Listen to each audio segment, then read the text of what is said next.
Ron Metchis here again. Well, I got a mystery package from Topher Spinato the other day, and I have no idea what's in here other than it's a bunch of iron meteorite slices. And apparently they're kind of rusty. He's asked me to put them through the electrolysis tank and remove all the corrosion and whatnot, so I really don't know what's in here. So it's going to be kind of a little adventure to see what we have, and we're going to go through the whole process of pre-weighing, electrolysis, and weighing afterwards, see what they look like, and see how good they come out. But can't be any worse than what they are now. So here we go. Okay, let's see what we got here. Let's open her up and see what surprises Topher sent us. So much work we have to do, actually. A lot of stuff in here. 2 pounds or something. Oh, he sent a t-shirt. Oh, look at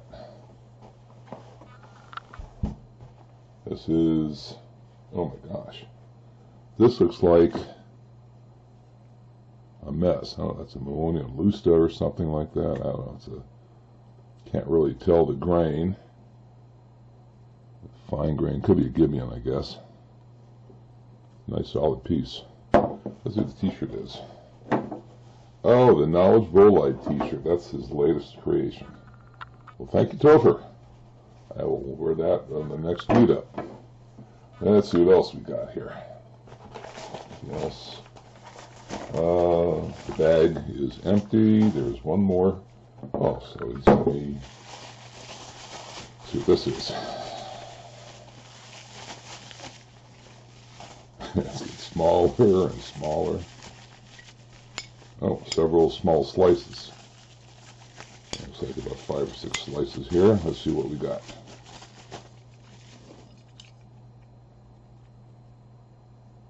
Okay, it's not too awful bad. There's some corrosion on there, as you can see. 1, 2, 3.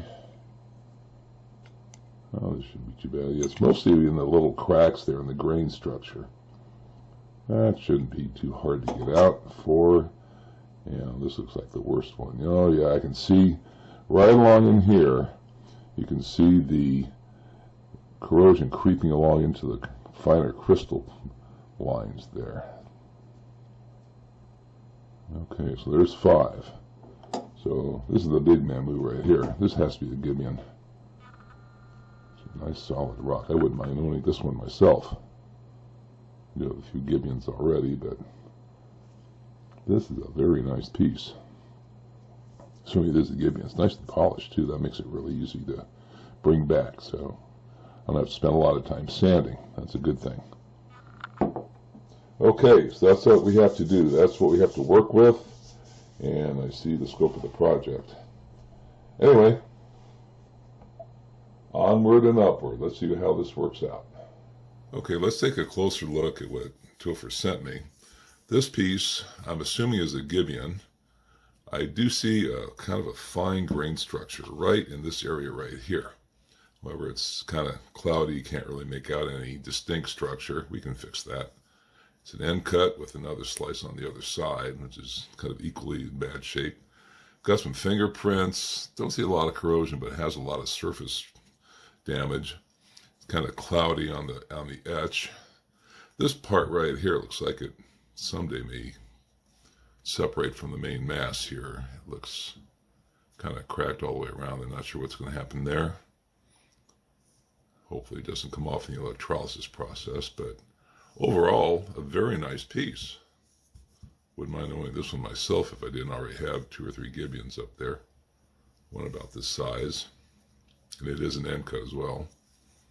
But this isn't too bad. I think we can do quite a bit with this one. These are the 5 thin slices Topher sent me, and each one has a little bit of corrosion along the grain structure. You can see it kind of creeping into the smaller cracks, smaller grains, and it's on both sides. And I think that'll be pretty easy to clean up. This is a medium octahedrite, looks like, to my untrained eye. That shouldn't be too bad. I'll just put these, shouldn't take more than a few days to do these. the other one.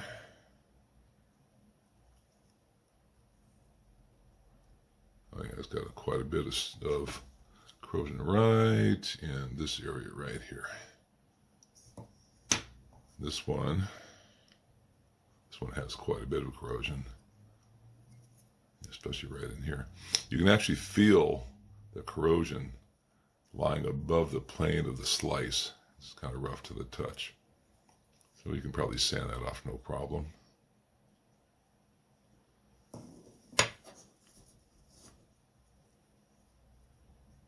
That one's not too bad. But still, you can see it's getting into the finer grain. Oh, there we go. It's a nice picture. Some fine grains there. And the last one. This one doesn't look... Yeah, there's some right there. So yeah, we have a little bit of work to do. I think we can make these look a little bit better. Okay. So next thing is to weigh these. So I've got my kitchen scale. Unfortunately, this doesn't do fractions of a gram, it's to the whole gram. It'll work for the big rock, but I don't know about the little ones. So let's do, this is a pre-soak weight. This one is 1,331 grams. Take it off, we'll do it a couple of times. And ensure the tear is at 0.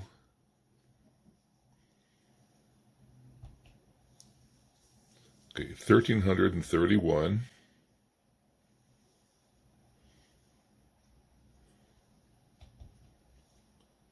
Okay, we'll call that 1,331. Okay, let's do the first small piece. It'll be 29 grams.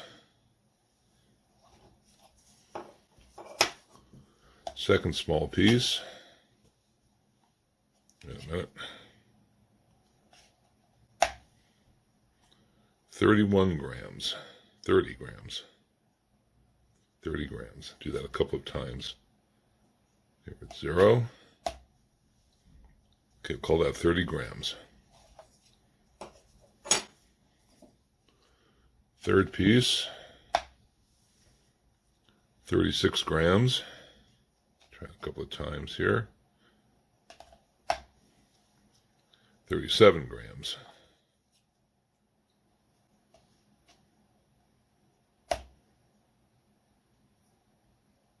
Okay, we'll call that 36.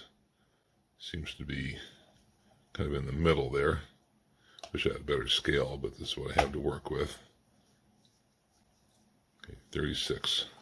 Call it 36 plus. Or 37 minus. 26 grams for the fourth piece. Let's make sure we got the tear. 0. 26 grams, maybe slightly over. And the last one.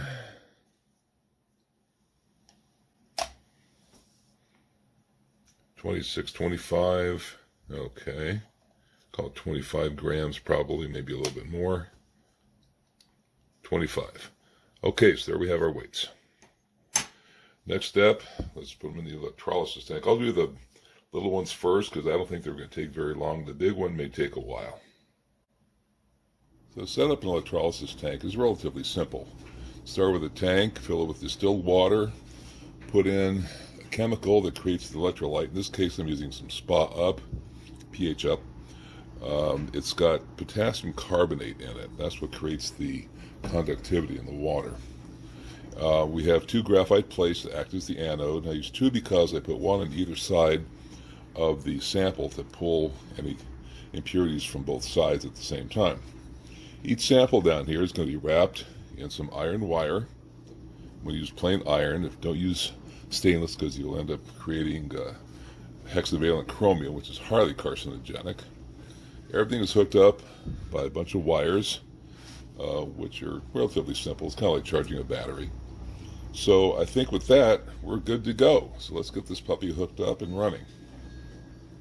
So we're getting ready to start the electrolysis. I've done all the prep work. I've wrapped all the specimens in iron wire.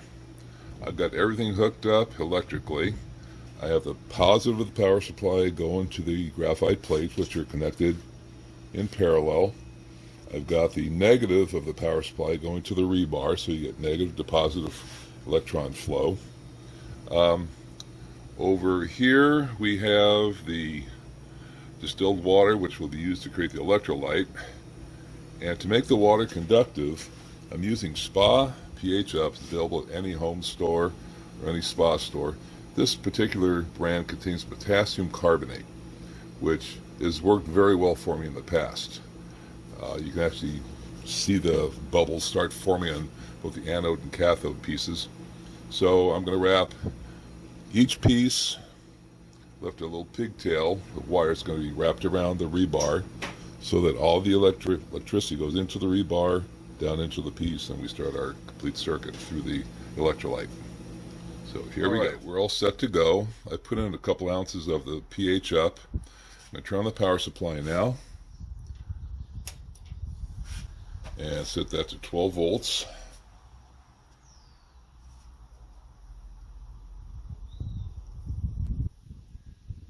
Too high. There we go. This is kind of a touchy power supply. It's not real accurate, but it's good enough. Okay, 12 volts, 11.8, and a little higher. Just a skosh. There we go. Now 12 and a half. Okay, current should be flowing right now. We're all hooked up. Oh, no, it shouldn't be flowing. Forgot a connection. So let's put this on there. There we go. 1 3/4 amps. Okay, I've turned the power supply down to exactly 12 volts. You can see the current's dropped a little bit, 1.64 amps. It's a minor change. You can see we're getting lots of bubbles off the graphite plates. Samples are bubbling like crazy on both sides, which is exactly why you have two plates in there. And we're in business. Now my tank is only good for apparently 3 little pieces, so we're going to do this in probably 2 or 3 batches. So see how long this takes. So process has begun.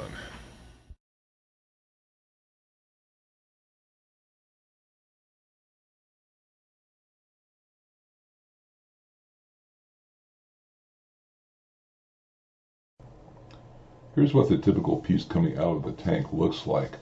Those yellow splotches on there are actually pieces of the coating that have turned to sort of a gel. I got most of it off, but a little of it stayed on. The next photo shows just a real quick cleanup. I just took some fine sandpaper and sanded off the gel. Came right off, no problem. So we're going to polish these up, and by the time I'm done, it'll be nice and almost a mirror finish. I completed the electrolysis process on the first 3 pieces yesterday, so I put the other 2 pieces in right after that. They've been going about 24 hours now, so it'll take another 2 or 3 days for these to be completed. I did find on the first batch that there was some kind of protective coating on the surface of the slices. That turned to kind of a gel after a few days, so I had to pick it off with a pair of tweezers and kind of do the best I could. On these, I took some fine sandpaper and sanded off that coating before I put them into the tank. That should help speed the process up. Now, the first 3 are sitting in an alcohol bath off to the side, waiting for these to be completed. The alcohol is going to draw out any water that got into the grains from the bath and help dry it out. I would do that anyway. So when these are done, they'll go into the bath as well. And after they're all done, I'll bake the excess alcohol out, and then we'll go ahead and re-etch these things. So we are processing and progressing. These are the first 3 pieces that I finished doing the electrolysis on. I have 2 more to go. They're going to take about a week. So in order to keep them from re-rusting, I have them in a 99.9% isopropyl alcohol bath. They can sit there, and any moisture that was infused into the pieces from the electrolysis bath will get drawn out at the same time. So these will just have to wait a week or so. I'm setting up to etch this little piece of NWA iron that Topher sent me. See, it has a little bit of a pattern on it right now, but I'm not real happy with it. So we're going to go through and re-etch it. Now, I found out that these pieces are a little different to handle than what I normally do. So we're going to walk through that the next couple minutes. Now, what I've come up with is the first step is I have to sand this off. So that's got a little bit of a haze. It's not real pretty right now. So we'll sand that off. And then after I do that, we're going to wipe away any residue. I'm going to etch it. As soon as I etch it, I'm going to put it into this tank of isopropyl alcohol to rinse off the ferric chloride. Then immediately after that, I'm going to put it into a cleaner little tank of alcohol to let it soak. And then as soon as I'm done with that, I'm taking it out, and I'm going to use this heat gun to dry it out just so it gets warm, get all the alcohol off of it. And then we're going to immediately spray it with the clear coat automotive finish. And all that has to be done in just a couple of minutes. So it's kind of critical that we do this quickly. All right, step one is just I'm taking some 3000 grit sandpaper. I'm lightly going to go over the surface just to get rid of any imperfections, any discolorations. Doesn't take very much to do.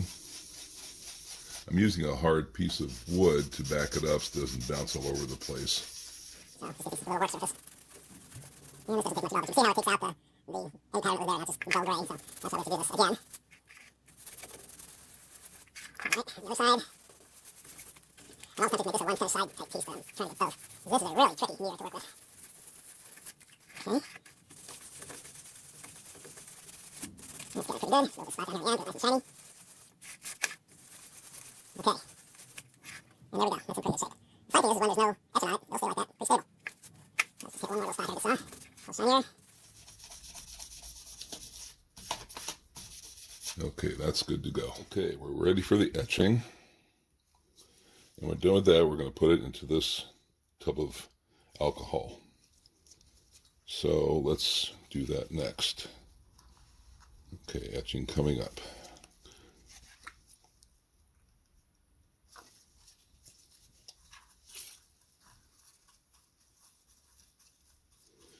Etches pretty fast. You can see it's already taken on a pattern. But I found that if I do it too quickly, the pattern is only on the surface, so I have to do it a little deeper. Keep it up for about a minute or so. Flip this one over. There we go. Fresh ferric chloride on there.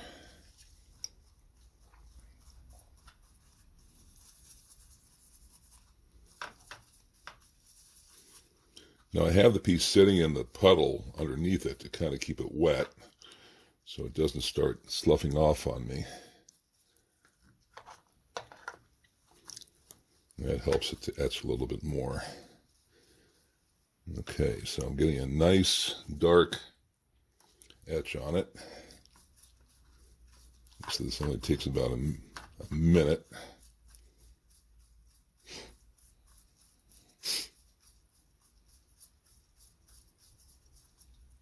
Okay, flip it over one more time.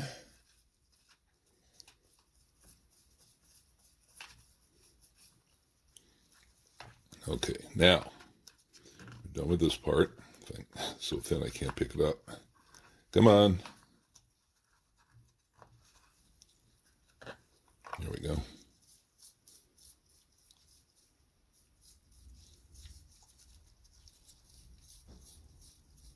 Okay, that part is done.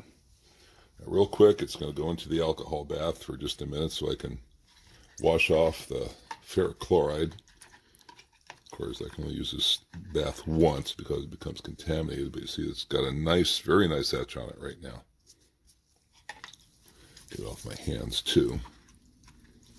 I'll be handling this more. I don't want to have any more ferric chloride etching this thing. There. Okay, there we are. There's the pattern. It's amazing how it changes with the light, how it's refracted. It goes from dark to light. It's real glittery. And let's let that sit in there just a moment.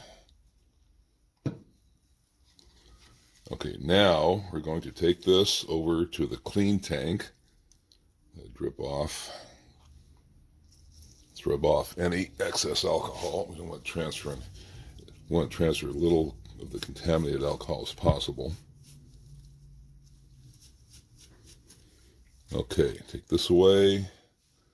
Here's the cleaner. We'll let that sit in there for a couple of minutes just to get rid of any other contaminants. Now these pieces have been sitting in an alcohol bath in this little tub right here for about a week, so I know all the water's been pulled out of it. I've done 2 pieces to kind of perfect this process. This is the 3rd piece I've done. I'm just going to show it as a sample. I'm not going to go through this with all the others on film. It just gets redundant. So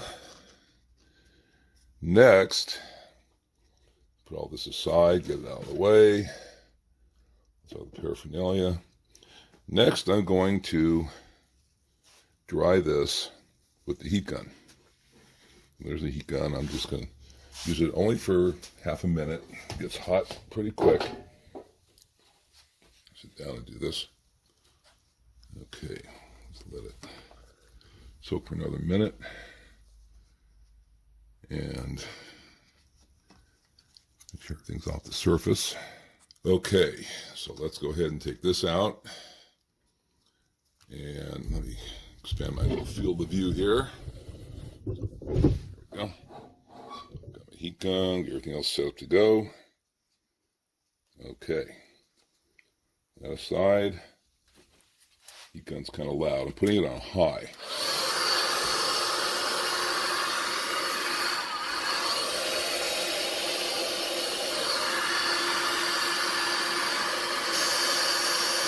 Ooh, that's hot.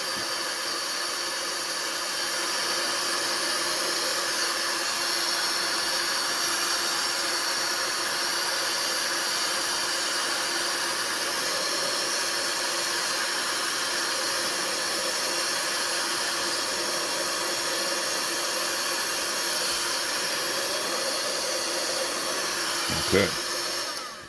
I completed spraying the slice with this automotive clear coat that I've been using for a while. And I did both sides. Came out very nice, actually. Gives a good hard finish. So I have to hold this for about 15 minutes while it cures. And once it's done, that's it. We've completed the slice. All the pieces are now complete. I etched each one and coated it with the automotive clear coat. They do look a little different. Some are lighter, some are darker, but they all have the same grain structure. And there was a little bit of material loss. Some little tiny chips fell off as I was sanding out the pieces, but they're very small. So I also bought myself a 500-gram scale, accurate to about 1/100th of a gram. So we'll get some fairly accurate measurements. Because of material loss, I don't think it's going to mean very much, but at least we'll have weights. And I'm going to present these in the same order that I weighed them at the beginning of the video.